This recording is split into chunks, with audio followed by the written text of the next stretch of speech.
पुरानी बात है, हिमालय में प्रसिद्ध मानस नाम की झील थी।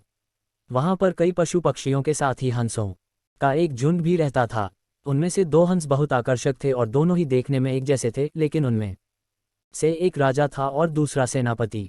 राजा का नाम था धृतराष्ट्र और सेनापति का नाम सुमुखा था।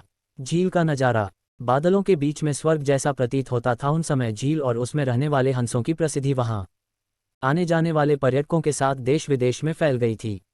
वहां का गुणगान कई कवियों ने अपनी कविताओं में किया।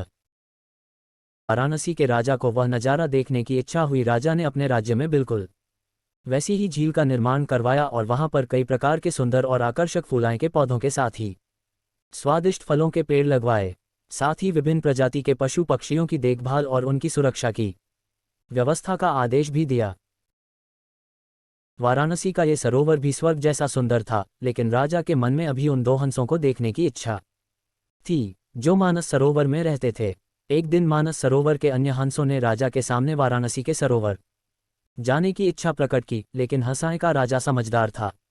वह जानता था कि अगर वो वहां गए तो राज उन्हें पकड़ लेगा। उसने सभी हंसों को वाराणसी जाने से मना किया, लेकिन वो नहीं माने।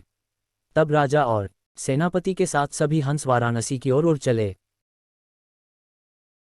जैसे ही हंसों का झुंड उस झील में पहुंचा तो अन्य हंसों को छोड़कर प्रसिद्ध दो हंसों की शोभा देखते ही बनती थी। सोने की तरह चमकती उनकी चोंच, सोने की तरह ही नजर आते उनके पैर और बादलों से भी ज्यादा सफेद उनके पंख हर किसी को अपनी ओर आकर्षित कर रहे थे। हंसों के पहुंचने की खबर राजा को दी गई। उसने हंसों को पकड़ने की युक्ति सोची और एक रात जब सब सो गए तो उन हंसों को पकड़ने के लिए जाल बिछाया गया। अगले दिन जब हंसों का राजा जागा और भ्रमण पर निकला तो वह जाल में फंस गया।